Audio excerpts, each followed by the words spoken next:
മുഖ്യമന്ത്രി രാജിവെക്കണമെന്നാവശ്യപ്പെട്ട് youth league Palakkad ജില്ലാ police ആസ്ഥാനത്തേക്ക് നടത്തിയ മാർച്ചിൽ ഇപ്പോൾ സംഘർഷമുണ്ടായിരിക്കുന്നു. ദൃശ്യങ്ങളാണ് പ്രേക്ഷകർ ഇപ്പോൾ കാണുന്നത്. പോലീസ് പ്രതിഷേധക്കാരെ അവിടെ നിന്ന് മാറ്റുന്നതിനുള്ള ശ്രമം നടക്കുന്നു. ജലപീരങ്കി പ്രയോഗിച്ചു എന്നാണ് മനസ്സിലാകുന്നത്. നിഖിൽ പ്രമേഷ് ചേരുന്നുണ്ട് വിവരങ്ങളുമായി. നിഖിൽ പ്രമേഷാണ് ഈ വാർത്തയുടെ വിവരങ്ങൾ നമുക്ക് നൽകുക. മുഖ്യമന്ത്രി രാജിവെക്കണം എന്നാവശ്യപ്പെട്ട് യൂത്ത് ലീഗ് നടത്തിയ മാർച്ചിലാണ് ഇപ്പോൾ സംഘർഷമുണ്ടായത്. പ്രതിഷേധക്കാരെ തിരിച്ചയക്കാനായി അവിടെ പോലീസിന്റെ ഒരു ഇടപെടലുണ്ടായി. ഇടപെടലിൽ പോലീസും പ്രതിഷേധക്കാരും തമ്മിൽ ഏറ്റുമുട്ടുന്ന ഒരു സാഹചര്യത്തിലേക്ക് കാര്യങ്ങൾ പോയി.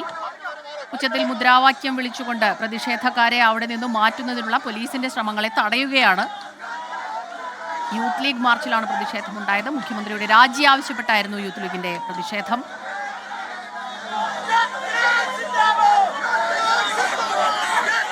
ജില്ലാ പോലീസ് ആസ്ഥാനത്തേക്ക്, പാലക്കാട് ജില്ലാ പോലീസ് ആസ്ഥാനത്തേക്കാണ് യൂത്ത് ലീഗിന്റെ മാർച്ച് നടന്നത്.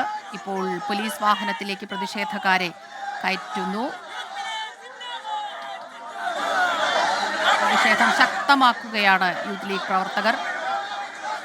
പ്രതിഷേധക്കാരെ തുരത്തുന്നതിന് പോലീസ് ജലപീരങ്കി പ്രയോഗിച്ചു. അതിൻ്റെ ദൃശ്യങ്ങളും നമ്മൾ കാണുന്നുണ്ട്. ഒടുവിലൊരു ഏറ്റുമുട്ടലിലേക്ക് കാര്യങ്ങൾ പോകുന്നു. പോലീസ് പ്രതിഷേധക്കാരെ ബലമായി തന്നെ പിടിച്ച് പോലീസ് വാനിലേക്ക് കയറ്റുന്നു. അത് തടയാനുള്ള ശ്രമങ്ങളും പ്രവർത്തകരുടെ ഭാഗത്തു നിന്നുണ്ടായി.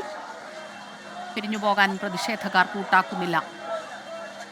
പാലക്കാട് ജില്ലാ പോലീസ് ആസ്ഥാനത്തേക്കാണ് യൂത്ത് ലീഗിന്റെ മാർച്ചുണ്ടായത്. മുഖ്യമന്ത്രിയുടെ രാജി ആവശ്യപ്പെട്ടായിരുന്നു പ്രതിഷേധം തുടങ്ങിയത്.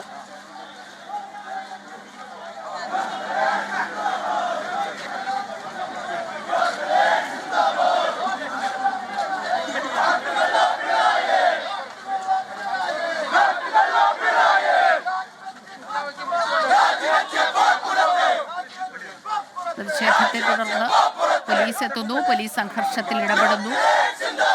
പ്രവർത്തകരെ പിരിച്ചുവിടാനുള്ള ശ്രമം. അതിനുശേഷം ഇപ്പോൾ പ്രതിഷേധക്കാർ പോലീസിനു മുന്നിൽ റോഡിൽ കുത്തിയിരുന്ന് ഉച്ചത്തിൽ മുദ്രാവാക്യം വിളിച്ചുള്ള പ്രതിഷേധത്തിലേക്ക് കടന്നു. പാലക്കാട് ജില്ലയിലാണ് സംഭവം. യൂത്ത് ലീഗ് നടത്തിയ മാർച്ചിൽ വലിയ സംഘർഷമുണ്ടായി. പ്രതിഷേധക്കാരെ പിരിച്ചയക്കാനുള്ള പോലീസിന്റെ ഇടപെടലിനെ തുടർന്നാണ് പ്രതിഷേധമുണ്ടായത്. ഇപ്പോഴും അവിടെ മാർച്ച് പുരോഗമിക്കുകയാണ്. ഉച്ചത്തിൽ മുദ്രാവാക്യം വിളിച്ച് റോഡിൽ കുത്തിയിരിക്കുകയായിരുന്നു പ്രതിഷേധക്കാർ.